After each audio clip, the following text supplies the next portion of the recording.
Lions club international district 3232 F1 દ્વારા international governor Rameshbhai પ્રજાપતિનું સન્માન કાર્યક્રમ શહેરના સયાજીનગર ગૃહ ખાતે રાખવામાં આવ્યો હતો. Lions club international district 3232 F1 દ્વારા શહેરના સયાજીનગર ગૃહ ખાતે એક વિશેષ કાર્યક્રમનું આયોજન કરવામાં આવ્યું હતું. કાર્યક્રમમાં ખાસ કરીને ઇન્ટરનેશનલ ડિસ્ટ્રિક્ટ ગવર્નર રમેશભાઈ પ્રજાપતિનું સન્માન કરવામાં આવ્યું હતું. સાથે જેમાં માનવતાવાદી 5 લોકોની સેવાઓને બિરદાવી સન્માન પણ કરવામાં આવ્યું હતું, જેમણે સમાજ માટે ખૂબ જ સારું કાર્ય કર્યું છે અથવા સતત કરી રહ્યા છે. એવા 5 મિત્રોને સયાજીનગર ગૃહમાં એવોર્ડથી જાહેર સન્માન કરવામાં આવ્યું હતું. લાયન્સ ક્લબ દેશ વિદેશમાં 200 ઉપરાંત જગ્યાએ કાર્યરત છે, જેમાં 14 લાખ સભ્યો જોડાયેલા છે. તેમાં ઇન્ટરનેશનલ ડિસ્ટ્રિક્ટ 34ની પસંદગીમાં વડોદરાના રમેશભાઈ પ્રજાપતિ ચૂંટાયા છે. તે માટે વડોદરા લાયન્સ ક્લબ ખાસ ગૌરવાન્વિત અનુભવે છે અને આજે તેઓનું સન્માન કરવામાં આવ્યું હતું. કાર્યક્રમમાં વડોદરાના સાંસદ ડોક્ટર હેમાંગ જોશી, ઉદ્યોગપતિ ભંવરલાલ ગૌંડ, પૂર્વ મંત્રી દલસુખભાઈ પ્રજાપતિ, મ્યુનિસિપલ કાઉન્સિલરો રાજેશભાઈ પ્રજાપતિ, જ્યોતિબેન પટેલ, લાયન્સ ક્લબના પૂર્વ ડિસ્ટ્રિક્ટ ગવર્નર શશિકાંત પરીખ, મનોજભાઈ સહિતના પદાધિકારીઓ તથા ભાવિ ડિસ્ટ્રિક્ટ ગવર્નર અને વર્તમાન વાઇસ ડિસ્ટ્રિક્ટ ગવર્નર દીપકભાઈ સુરાણા તથા લાયન્સના સભ્યો ઉપસ્થિત રહ્યા હતા. કાર્યક્રમની શરૂઆત દીપ પ્રાગટ્ય સાથે કરવામાં આવી હતી. અને આની એક જ લીટીમાં તમને ખાલી માહિતી આપું કે 106 વર્ષની સંસ્થા અને જો એનો પરિચય આપવા બેસું તો કદાચ ઘણો બધો સમય જાય, પણ ફક્ત 5 જ મિનિટના સમયમાં આ ઘણી ઇમિડિયેટ ગ્રાન્ટ મળી જાય છે કોઈ પણ ફ્લડ માટે. અને મોટામાં મોટી ગ્રાન્ટો પણ મળે કે જ્યારે મોરબીમાં અર્થક્વેક આવ્યો ત્યારે 200 કરતાં વધુ મકાનો પણ અમે લાયન્સ ક્લબ તરફથી બનાવીને આપેલા હતા. અને એ કેમ્પેન 2022માં જ્યારે મૂક્યું ત્યારે ટાર્ગેટ હતો કે $100 મિલિયન ભેગા કરવા છે. પણ મિત્રો, મને જણાવતા ખૂબ આનંદ થાય છે કે એ વર્ષમાં અમે અમારું ટાર્ગેટ 3 ગણું કરતાં પણ વધારે $325 મિલિયન ભેગા કરી શક્યા. સમગ્ર વડોદરા માટે અને આમ તો ગુજરાત માટે ખૂબ ગૌરવની વાત કહેવાય કે લાયન્સ ક્લબના તમામ જેટલા મેમ્બર્સ હોય, એના ફોલોઅર્સ હોય, એના શુભેચ્છકો હોય, એમને આ બાબતનું મહાત્મ્ય પણ ખ્યાલ હોય કે ઇન્ટરનેશનલ ડાયરેક્ટર તરીકે આપણા વડોદરાના જે કર્મશીલ સમાજસેવી પ્રજાપતિ પરિવાર, જે દલસુખભાઈ હોય કે પછી રાજેશભાઈ હોય, વિષ્ણુભાઈ હોય, હર હંમેશ લોકોની પડખે ઊભા રહેતા હોય. અને એમની ડિક્શનરીમાં નાનું એવો શબ્દ જ નથી. કોઈ પણ કાર્યક્રમ ભવ્ય જ હોય. એવા પરિવારમાંથી આજે આદરણીય રમેશભાઈને ઇન્ટરનેશનલ ડાયરેક્ટર તરીકે નિમણૂક આપી છે. હું આપ સૌને વિનંતી કરું છું, જોરદાર તાળીઓથી આપણે પહેલાં એમને બોલાવીએ. આમ તો લાયન્સ ક્લબ ઇન્ટરનેશનલ સાથે મારે ક્લોઝલી કામ કરવાનું આવ્યું જ્યારે હું નગર પ્રાથમિક શિક્ષણ સમિતિનો વાઇસ ચેરમેન તરીકે કાર્ય કરતો હતો. અને હું ક્લોઝલી ઓબ્ઝર્વ કરતો હતો કે કયા કયા પ્રકારના કામો લાયન્સ ક્લબ દ્વારા કરવામાં આવતા હોય છે. પછી એજ્યુકેશન હોય કે હંગરને લગતા કોઈ પ્રોગ્રામ હોય, બીજા કોઈ પ્રકારના જે સોશિયલ સર્વિસના કાર્યો હોય, તો કોઈ પણ કાર્ય લાયન્સ ક્લબ લે એટલે એ હંમેશા એમના સંગઠનાત્મક જે પ્રોટોકોલ હોય, એમને લગતા જે એમની જે પોતાની મર્યાદાઓ હોય, એનું પણ ચુસ્ત રીતે એ લોકો પાલન કરતા હોય. અને આ ખૂબ નાની વાત છે, પરંતુ લાયન્સને એમના માટેનું જે એક સ્વાભિમાન હોય, એમના સંગઠનાત્મક જે સ્વાભિમાન, એવું જો તમામ સંગઠનોને હોય તો સંગઠન દ્વારા સેવાનું કાર્ય ખૂબ જ સુનિયોજિત તરીકે થતું રહે. આ શીખવા જેવી વાત છે લાયન્સ ક્લબ પાસે.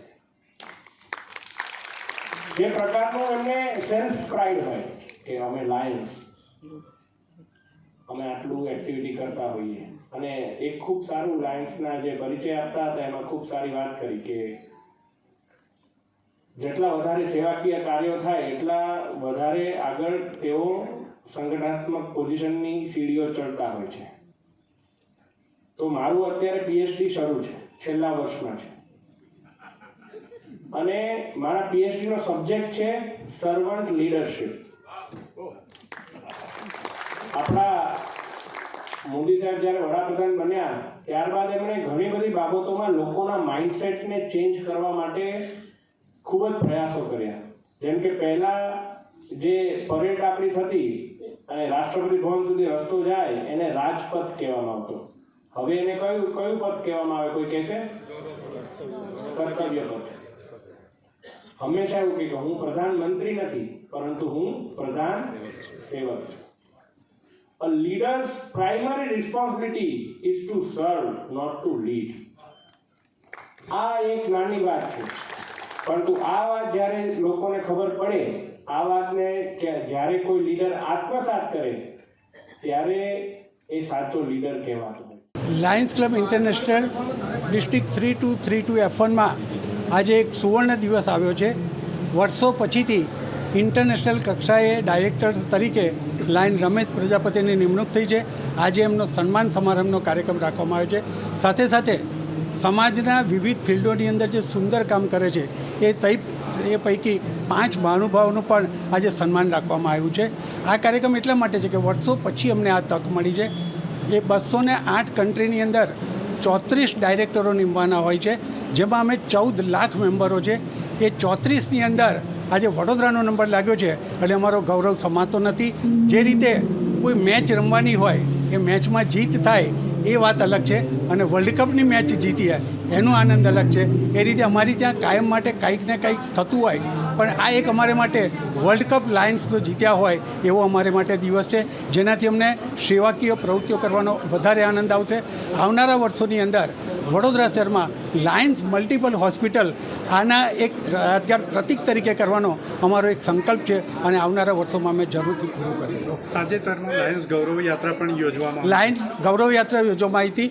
જે દિવસે રમેશભાઈ શપથ ગ્રહણ કરી ઓસ્ટ્રેલિયાથી પાછા આવ્યા એ દિવસે 29 તારીખે જે ગૌરવ રેલી યોજવામાં આવી હતી, એનું આકર્ષણ મોટામાં મોટું એ હતું કે પહેલી ગાડી જ્યારે પ્લોટ પર પહોંચી હતી ત્યારે છેલ્લી ગાડી બીજા એન્ડ ઉપર હતી. એટલે એવું કહી શકાય કે આખા શહેરમાં આવી રેલી કદાચ પહેલાં જોઈ હોય તો અમારી ધ્યાનમાં નથી આવી, અને લગભગ એવું કહી શકાય કે ઘણા મિત્રોએ જે લોકોએ જોઈ છે એવું કહે છે કે આવી રેલી અમે આજ દિન સુધી જોઈ નથી. કારણ લાયન સેવાના કાર્યો કરે છે, અને સેવાના કાર્યો જે કરતા હોય એમને પણ અમે બિરદાવવાની તક ક્યારેય છોડતા નથી. અને એ lion Shashikant Parikh, past district governor. આજે લાયન્સ ક્લબ ઇન્ટરનેશનલ ડાયરેક્ટર તરીકે આપણા વડોદરાના એક સેવાભાવી પ્રજાપતિ પરિવારના સિંહ એવા રમેશભાઈનું આજે નિમણૂક થઈ એના સત્કાર સમારંભનો કાર્યક્રમ યોજવામાં આવ્યો. લાયન્સ ક્લબ ઇન્ટરનેશનલ અને દલસુખભાઈ પ્રજાપતિ અને એમની સમગ્ર ટીમ દ્વારા જે કાર્યક્રમ આયોજન કરવામાં આવ્યો, તેમાં લાયન્સ ક્લબ દ્વારા અત્યાર સુધીમાં કરવામાં આવતા જેટલા કાર્યો છે અને આગળ પણ તમામ લાયન્સ ક્લબના ઘટકો સાથે મળી અને વડોદરા માટે કયા પ્રકારે વિકાસની સરવાણી વહાવી શકે અને લાયન્સ ક્લબની અંદર સેવાનું જે મહત્ત્વ રહ્યું છે એ બાબતે સર્વે લાયન્સ સાથે ચર્ચા કરી અને એમને અભિનંદન પાઠવ્યા છે. સાથે 5 વિશિષ્ટ પ્રતિભાઓનું પણ સન્માન થવાનું હોય તેમને પણ અભિનંદન આપ્યા છે. જી, જે પ્રકારે લાયન્સ ક્લબ ઇન્ટરનેશનલના એક વાર્ષિક સેવા કાર્યોનું બજેટ હોતું હોય છે, ઘણીવાર એવું થતું હોય કે કોઈ એક જ શાળા અથવા એક જ જગ્યા પર વધારે પડતું ફંડિંગ થઈ અને એનું ડુપ્લિકેશન ઓફ ફંડ સપોર્ટ મળતો હોય, પરંતુ જ્યાં એક પણ વાર કોઈ પ્રકારે સહાય ના મળી હોય ત્યાં પણ મળી શકે તે માટે થઈને સુનિયોજિત વ્યવસ્થા કરી એક બેઠકનું આયોજન કરી અને પ્લાનિંગ સાથે સેવા કાર્યો થાય તો વડોદરાના તમામ વિસ્તારોમાં ઇક્વલી સેવાનો લાભ મળી શકે અને લાયન્સનું પણ પહોંચ વધારે આગળ વધી શકે તે બાબતે એક નાનું સૂચન કર્યું છે. હું Ramesh Prajapati, international director, Lions clubs international.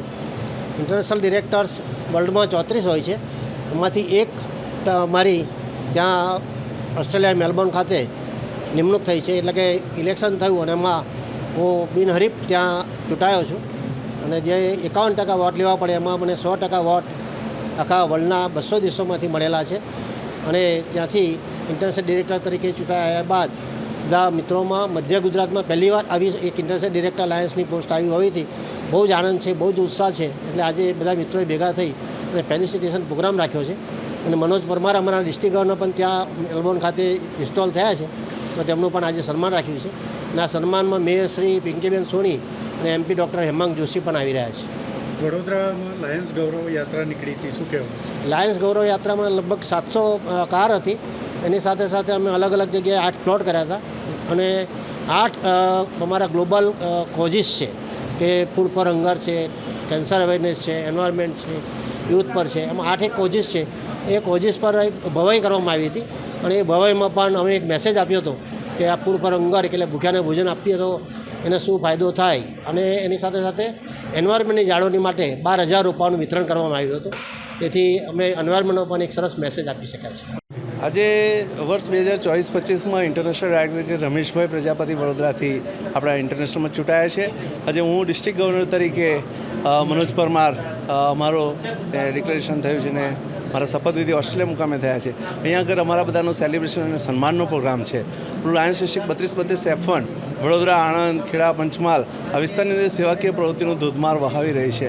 શરૂઆતથી જ પ્રથમ દિવસે જ બ્લડ ડોનેશન મેડિકલ કેમ્પ જ્યાં ખૂબ એવા મોટા પ્રોગ્રામો થાય. આ વર્ષનું મારું મોટું એક ડ્રીમ છે કે 1 લાખ કરતાં વધારે નોટબુક વિતરણ અને કિચન ફૂડ બેંકનો એક મોટો પ્રોજેક્ટ અમે લઈને આવી રહ્યા છે અને લાયન્સ થકી ઘણી બધી સેવાઓ કરવા જઈ રહ્યા છે. આજે સરસ મજાનો આવો ઉત્સાહ અને ઉમંગથી અમારા બધાનું સન્માન કરી રહ્યા છે. ઘણી બધી NGO પણ આજે પધારી રહી છે ત્યારે એક લાયન્સનો PR થઈ અને સમાજ સેવાનો એક કાર્ય કરવાનો ઉત્સાહ વધી રહ્યો છે. Thank you very much. હું lion Parimal Patel, past multiple council chairman. આજરોજ સર સાજનગર ગૃહમાં અમારા લાયન્સમાં ખૂબ મોટો પ્રોગ્રામ છે. લાયન રમેશભાઈ પ્રજાપતિ ઘણા વર્ષો પછી આ ડિસ્ટ્રિક્ટમાંથી ઇન્ટરનેશનલ ડિરેક્ટર થઈને આવેલા છે અને અમે એવું વિચાર્યું કે દરેક NGO એકબીજાનું સન્માન કરે એટલે 200થી પણ વધારે બીજી NGO તથા અનેક સમાજના બધા પ્રતિનિધિઓને અમે બોલાવ્યા અને અમે એમનું પણ સન્માન કર્યું. એ પણ અમારા રમેશભાઈ તથા અમારા લાયન્સના હોદ્દેદારનું સન્માન કરે અને એકબીજા સાથે પોતાની જે વ્યક્તિગત સેવાકીય પ્રવૃત્તિઓ છે એ વહેંચે જેથી કરીને એને આપણે વધારે મોટો હોપ આપી શકીએ. લાયન્સમાં અમે ઘણા બધા ડાયાબિટીસ હોય કે પર્યાવરણનું કાર્ય હોય તેને ઘણી બધી સેવાઓ આપણે કરતા આવ્યા છે. ફૂડ ફોર હંગર હોય કે અનેક મેડિકલ સેવાઓ. તો આ બધી સેવાઓને વધુ વ્યાપ કરવા માટે અને આપણા નરેન્દ્ર મોદી જેમનું સપનું સાકાર કરવા કે નાનામાં નાના છેવાડાના વ્યક્તિ સુધી આપણે સેવા પહોંચાડવી છે એના માટેના એક પ્રયાસ છે. તો મિત્રો આ સરસાજીના ગૃહમાં આજે 800થી પણ વધારે વ્યક્તિઓની વચ્ચે અને 200થી પણ વધારે સંસ્થાનો હોદ્દેદારોનો સરસ મજાનો અમે પ્રોગ્રામ યોજ્યો. એમાં સર્વ આવ્યા, અમને ખૂબ આનંદ થયો. અમારા મુખ્ય મહેમાન તરીકે Hemangbhai Joshi, member of parliament, એ પણ હાજર રહ્યા અને અનેક કોર્પોરેટર પણ આજે હાજર રહ્યા. તે બદલ અમે ખુશી વ્યક્ત કરીએ છીએ. જય હિન્દ, જય લાયનવાદ.